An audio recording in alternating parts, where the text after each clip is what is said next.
Good morning, everyone. India has been the golden beacon in the startup world. We have been producing unicorn after unicorn.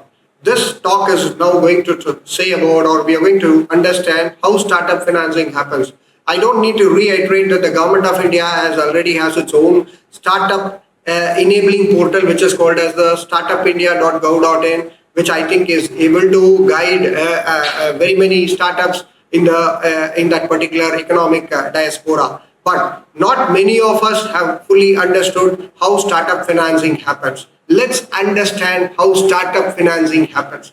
Now, when we talk about financing, we understand that financing can happen from a number of sources. One could be personal financing, a person who's got an idea, who's got a technology, who's understood a business model, or who's got a solution to common people's problems, etc. He could be coming out with something. He could be pulling his own money and putting his personal financing. Then comes 2 or 3 people with the same idea, could be pulling their money, all of them, each one having one idea or other, and that could be some form of a peer-to-peer financing. A number of people, you and me, including all of us, putting together 1,000, let's say for instance, putting together, we put in money and a startup is using that to fund it. That's called crowd financing. And then there are small micro loans which people can be taking, new businesses could be taking here and there to bridge their short-term financing needs, and those are called micro loans. And there might be circumstances where a startup could be servicing only 1 or 2 vendors at a point of time. Now, such vendors who find the startup to be a very promising activity might adopt a stand to go and finance the startup itself. Thereby, they bring in a new concept called as vendor financing. And then comes a startup. When it is doing its business, it runs short of cash and it takes time for it to collect its money. So what it does is it goes to a financier and borrows against its receivables, which is what is called as factoring. So we have personal financing, peer-to-peer financing, crowdfunding, micro loans, vendor financing, factoring. But above all these financing have got their limitations in the startup world, because the quantum of the money which is coming into the startup world from all these types of funding, or these 6 types of funding, is very small. But where does the remaining large chunk of startup financing happens? It happens from the group called as angel investors. Now let's understand who can be the angel investors. The very word angel, we understand that is that there is something good going to happen in your life and in my life. So in the startup world, that there is somebody who is ready to finance everything, or their financial needs are going to be taken up by an angel, an unknown angel. Now let's understand the angel investors or their types. There has to be some regulation which is there for angel investors. Some are within the SEBI regulations, some are outside the SEBI regulations. When I mean SEBI, it refers to the Securities Exchange Board of India. On one side, we have the private equity, who are governed as the alternate investment funds, and the private equity constitute the largest part of the startup financing. Then we have venture capitalists also forming part of the venture capitalist guidelines under the SEBI regulations. Now, what is then the difference between private equity and venture capitalists? In case of venture capitalists, they know that they are getting into a risky venture and they are always ready to support greenfield projects. On the contrary, a private equity need not necessarily always be a venture capitalist to pull in money into a risky venture. So that's a very subtle difference between a private equity and a venture capitalist. On the third group, where I think they are again regulated by the SEBI, are overseas fund houses or Indian fund houses.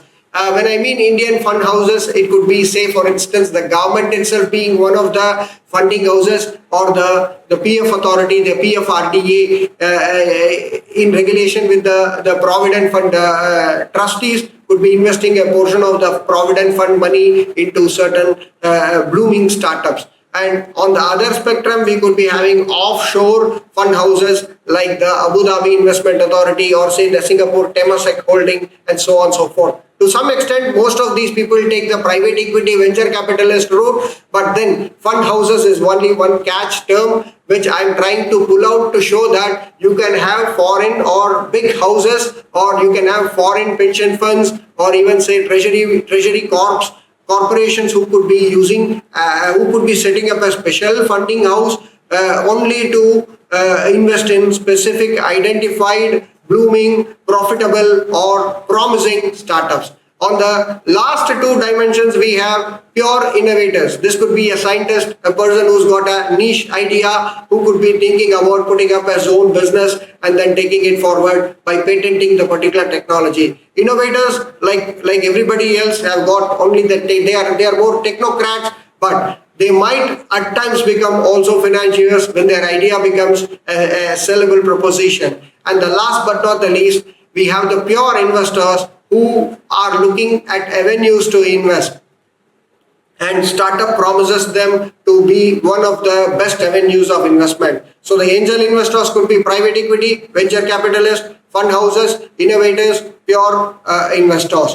And next comes these houses. All these angel investors can be onshore or these could be offshore. Now when I talk about onshore, we are thinking or we are taking the proposition that these investing houses will be in India. And we are talking about offshore, we understand that all these fund houses could be shoring from or pulling in their money from outside India. Now when I'm talking about bringing money from outside India, we have to now discuss about the Foreign Exchange Management Act regulations, or what we call as FEMA regulations.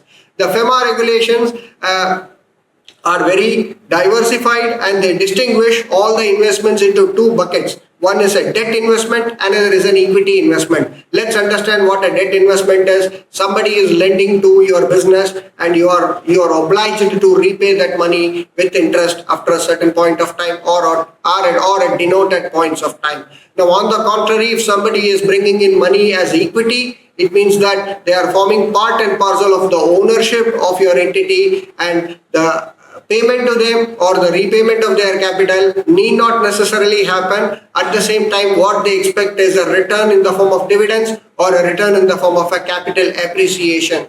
Broadly speaking, the FEMA regulations can be brought into on the debt side in the form of external commercial borrowings, or what we call as ECB in short. On the equity side, we can call the FEMA regulations into two buckets, which is one is called foreign portfolio investors and the other is foreign direct investment. Now, both are equity investments. Foreign portfolio investors, the very word itself, portfolio, means there is a foreign fund or there is a group of investors who are wanting to invest in different securities or in different businesses. So that becomes a foreign portfolio investor, or he or she becomes a foreign portfolio investor.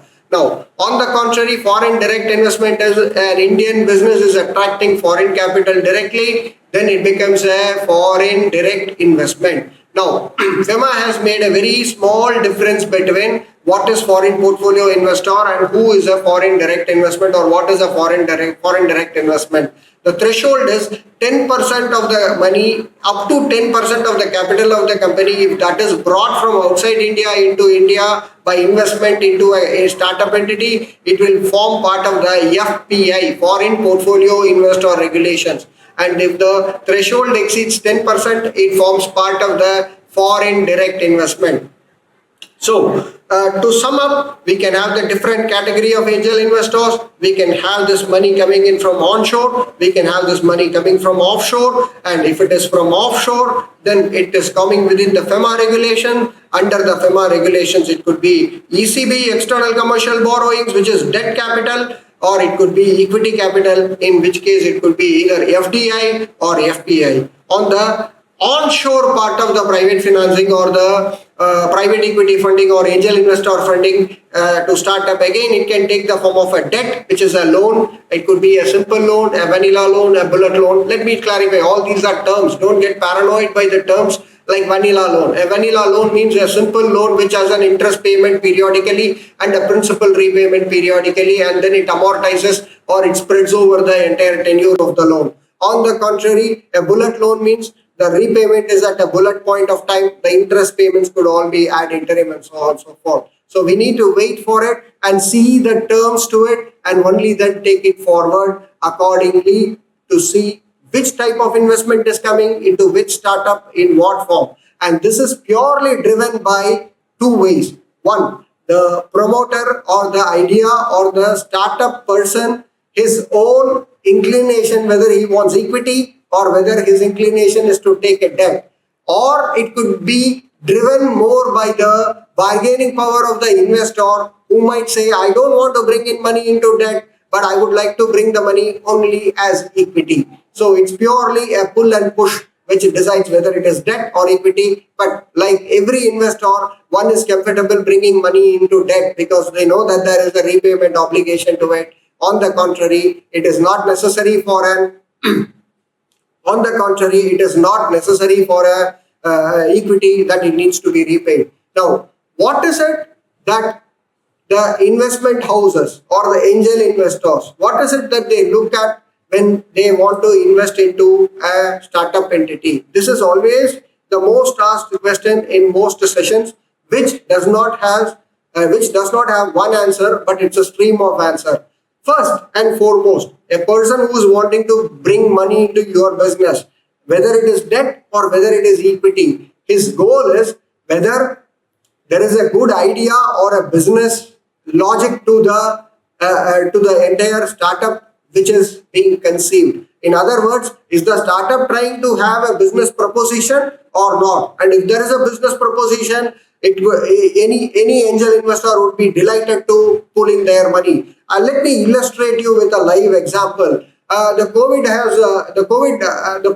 aftermath of COVID has brought in that online education is something which is going to stay here forever in the coming days also. And I don't need to stress that a number of online education institutions as well as businesses have started in different academics. It could be professional academia, or it could be in schooling, or it could be collegiate education, or even in professional education. So when online startups are coming into the educational field, they are looking at funding, and the world has started to set up and realize that India is not necessarily only a IT hub, but also a knowledge sharing hub. So like I remember, or I keep saying in every presentation of mine, we are a nation full of ideas, a nation full of passion. So a passion full of nation with passion for ideas and for businesses. So it is no wonder that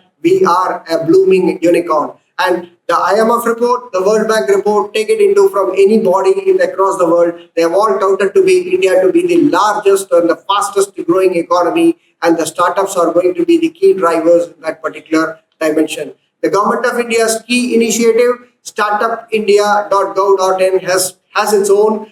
You can visit that website or the URL, and then you can understand that the push or the support activity what the government is looking to augment to uphold the blooming diaspora or the economy of startups. Now, what does an angel investor look when he wants to invest? First, I remember saying already that he is looking for a good business proposition. Two, he is looking for a scalability. Now, is the business going to be small, or is the business expandable to from X size to 10x or say 20x or 15x? Nobody wants to invest in a business that is going to remain as X. They would like to multiply the money. So he's wanting to pitch in for a business which can give you 10x, 20x or 30x or nx. So scalability is one. He's looking for growth options. He's looking for what is the problem that the startup is exactly going to solve. So he's trying to find out the particular industry where the investor is more interested to know which industry is the startup getting into, and the national NIC classification is one starting point to know into which industry the startup is going to foray into, and that is more or less a standardized one today. So we don't need to reinventing the wheel on that particular dimension.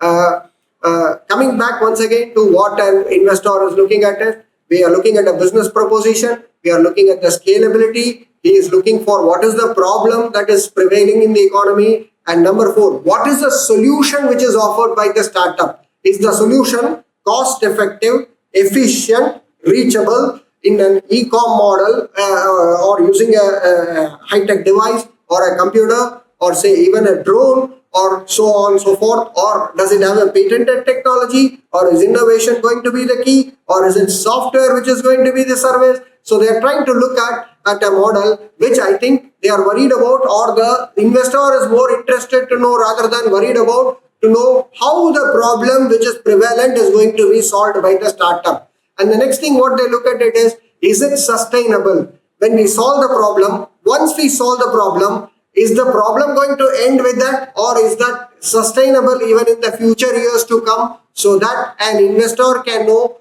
by putting in money, he is going to continue in the business for the next 20 years or 30 years or say n number of time. Remember, the most important thing in private equity investing or in angel investor is very rarely they might come in to be wedded with you like a husband and a wife to be living forever. Their goal is, I invest today, I will want a particular money at a later point of time and I will exit at that point of time, nothing more. So don't expect them to stay with a startup forever. They are interested to exit at some point of time. They are looking at a return for the investment, what they have made. It could be debt money, or it could be equity money, or it could be anything else. Okay.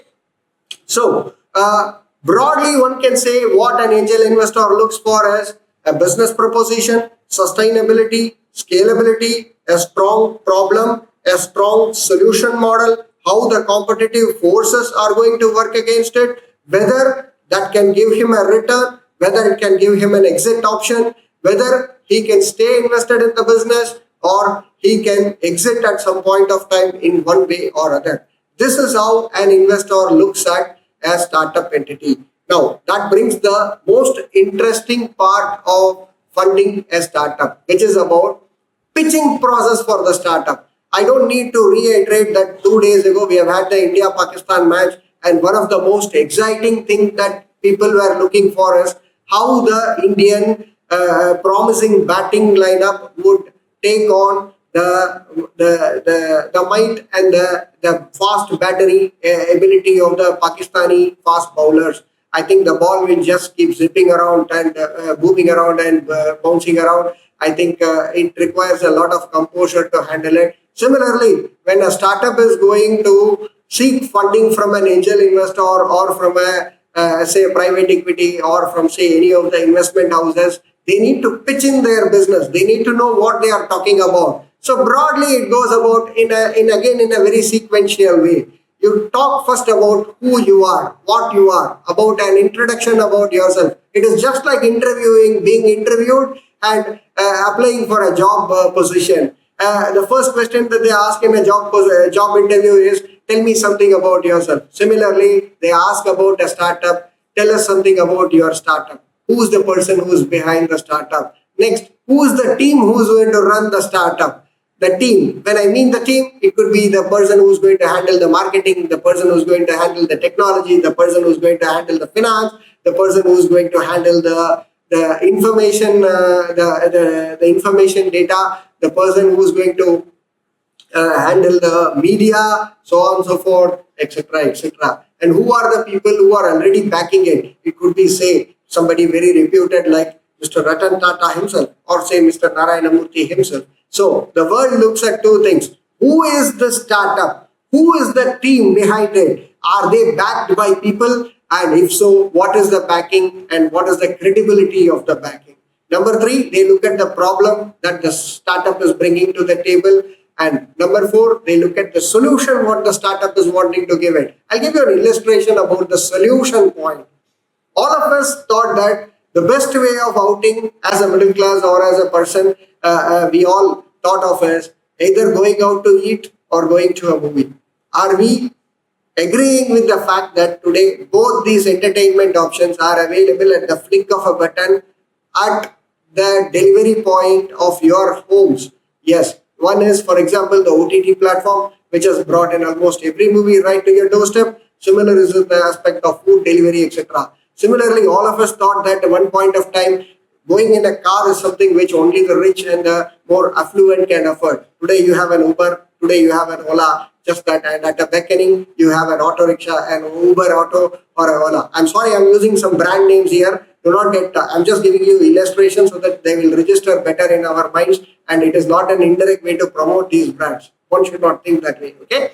So, the pitching process is important. You tell who you are, you tell who your team is, you tell what is the problem, what is the solution that you're looking at, how is this going to be marketed? Sometimes the best product does not get marketed in the right way. I think in our Indian market, we have had a history of many great products that have been very promising but did not have good marketing and have died or taken a natural death because of bad marketing. So that is something which again we need to watch out for. So marketing becomes the key pivot for a startup. Then it is not enough if you tell who you are, who your team is, what is the problem, what is the solution, how the marketing, the sales will happen without a milestone, without certain timelines to it. So you define in 1 year time, we are now here, we want to be at this point of time. In 2 years time, we want to be at this point of time. And mind it, these milestones are measurable, are financially takeable, and they must be sellable. Otherwise, angel investors lose the passion and the interest to pool in their money or pitch in their money. Then comes, how is the competition going to be handled? It could be that a startup entity, I'll give you an illustration. When Patanjali came into the market, in the FMCG market, they knew consciously that they were taking on the levers, the Procter & Gamble's, the Nestle's. So their competition is not going to come only from India, but from some of the largest players. So similarly, a startup needs to pitch in to tell who your competition is, how the competition will be combated, and so on and so forth. In short, if you understand, there's this Michael Porter's 5 forces of competition. I think it circulates around the 5 forces of competition, which is what it is. Again, I'm not very particular or fond of foreign management people, but just that the analogy fits in here, which is why I'm using it. Then comes, it is not enough if you tell who you are, what problem you have, and how the solution will happen, how it will be marketed, how the milestones will happen, how you will take competition, but you have to have a business model. When I mean a business model, you have to have a business plan, you have to have a project, you have to tell X money will be invested at A point of time, B money will be invested at C point of time, and the return we are looking at is at this milestone we are looking to reach there, we reach here, and so on and so forth. That becomes then the most important thing in the pitching process. And last comes the issue of financing. After seeing this blueprint, then the angel investor really shortlists and picks you, and then he comes up, talks about the financing aspect. Now, let's see how the financing happens. The financing, normally the financial requirement of a startup is, let's call it the timing the money. At what point of time the startup wants the money, how it is going to be infused in by the angel investor. First is seed capital. I don't need to explain this. You sow the seed grows into a tree. So this is the first money that people need to be given to fund a startup. I think the Government of India's Seed Capital Initiative is the best example. And the Startup Technology Incubator Plan. I think different ministries have got their own plans for supporting and buttressing the startup entities in India. So seed capital is the first capital which is required.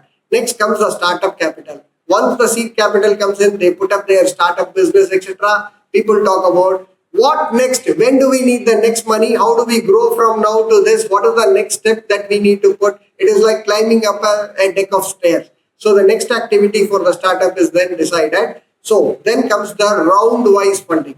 If you reach from X to Y point of time, that is round 1. From the round 1 to the round 2, it's like in boxing. Right? You finish round 1, you go to round 2. Then you finish to round 3 and so on and so forth. So you get into round-wise funding. Once the round-wise funding, first round happens, then the second round happens, the amount could be different, the milestones could be different, the growth prospects could be different, the goals could be different, the return could be different. For example, a funding can happen even during a time when the entity might not be necessarily be profit-making. But in the next round of funding, it is possible that the losses could be wiped out and the entire business could turn into a profit. So all these things are very well consciously thought about, and normally when private equity or angel investors come into investing in a startup, they come out with a detailed thing which is called as a term sheet. The term sheet tells when the money inflow will happen, from where, how much, when it will be repaid, if it is, and what is the milestone to it at which it has to be handled, or at what point and how much return are they expecting, etc. All these things are also understood. Please, let's appreciate and understand that nobody will be ready to invest in a business if he doesn't know how much money he is going to get back. I'm sure you and me will also never be ready to invest in a place when we don't know how much money we are going to get back from that particular investment. Similar is in the case of angel investor. You can call him as an angel investor, but still his goal is also, after all, that investing. He wants to be part of your success story because he thinks that he cannot individually be only the success contributing factor. Then comes aspects like leasing. If the startup needs a lot of capital investment, lot of equipments, lot of assets, a lot of say property to be put in place, lot of machinery to be purchased, etc.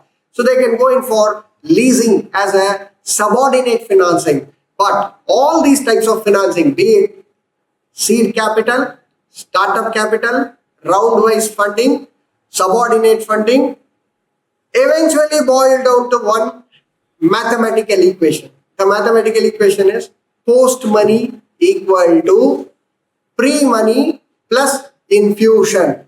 I again repeat this, post money equal to pre-money plus infusion. I will illustrate this in an example. Suppose the investment is currently seen as 100 rupee and somebody is wanting to invest, say, additionally 10 rupees. The total post money is 110, what they are looking at. That is the example of post money evaluation. But all said and done, if they don't know what is the post money they are going to invest, they will never be able to reap they can't fix their goals, or they will not know the timeline, where to bring in the money, where to exit. And the important thing there is, again, the exit option has to be very clear. When I mean the exit option, if it is debt capital, they know they are going to get the money refunded or repaid at some point of time.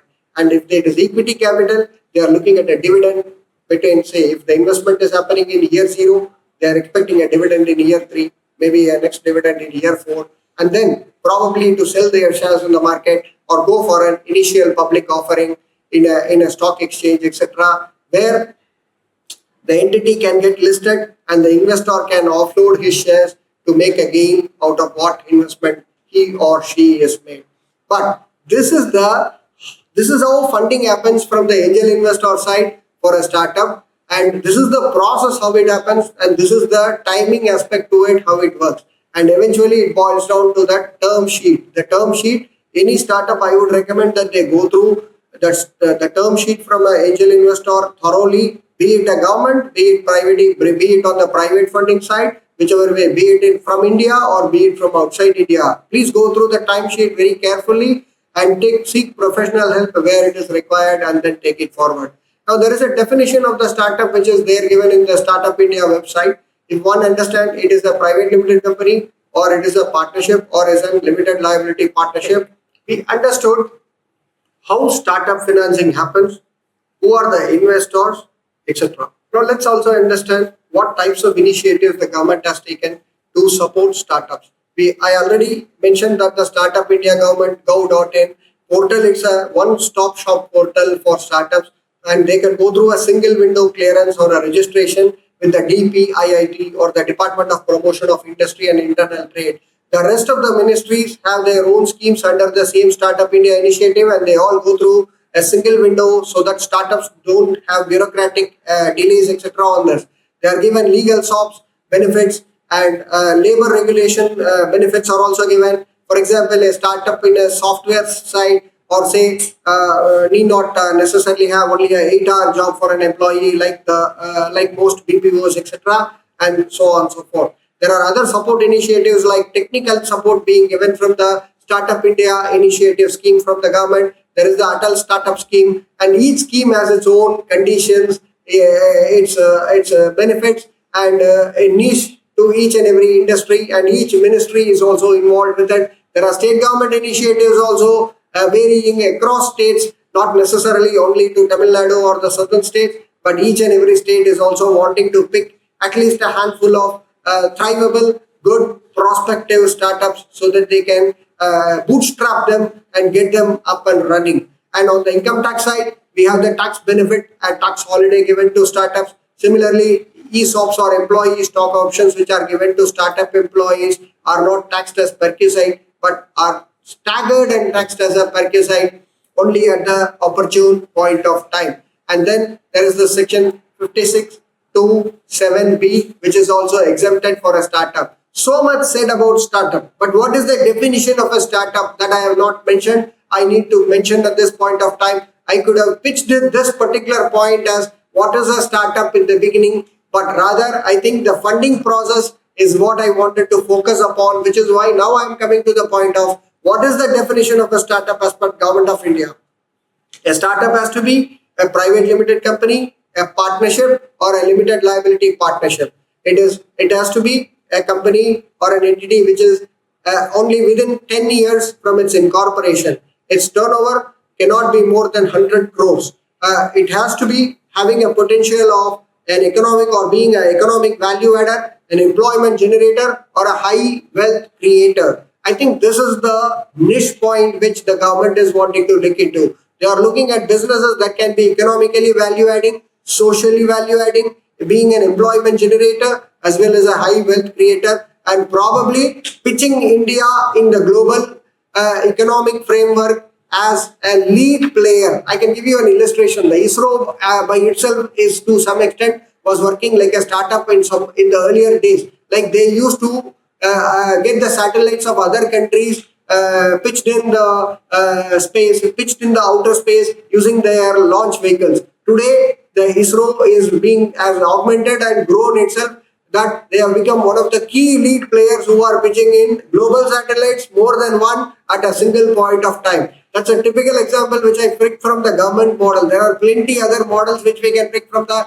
private sector, from the government side, and so on and so forth. Now, most important in the government definition of a startup is they should not be splitted. They should not be formed by splitting up, reconstructed. You cannot turn around an existing startup, turn it around and move the furniture to another place and stay that I have started one more new entity that qualifies to be another startup. So the goal is there has to be fresh investment. It has to be having a certain size and a scale. It should be of a certain type of an entity, and it must have a phenomenal potential to be an economic value adder, if I were to say that. Now, everything looks rosy, nice up to this, including the funding process, how the funding process will work, understanding how the financing happens, etc., etc. But are we at the end of the road for startups, or what is the way forward for startups to happen? I think the challenges, let's understand the challenges that will help us to know what problems that startups encounter. First, they look at the dream option of becoming a unicorn. Not every startup gets into a unicorn status. It takes time to become a unicorn. Now, you know that unicorn is a very rare animal which doesn't exist in the real world. So I don't need to explain that. It is going to take further time for an entity to become a unicorn status. So most people, they think that in the next 2 years I should become a unicorn, and they gun on the time rather than looking at the core business. And then sometimes you can have certain economic delays in the funding, etc., as well as on the economic side. Then selling the impossible. I think most startups which have gone bust or which have failed also, if you see the history has been, they have promised something and they have gone into some other thing which is totally unrelated. So they need to focus on the real story, which is, I think, what we need to look into. These are the challenges. Now the way forward. Come up with a strong business fundamental. No investor will say no to it. Come up with a valuation which is reasonable for people to invest. Would you buy, say, a kg of tomatoes if it is sold at 150 rupees a kilo? Obviously not. Similar is in the case of a startup. Come up with the right price to it so that everybody gets a value for money. Investors also look for real value and what they can really afford to invest at a particular point of time. And from the government side, if you can have some exit routes, be clear.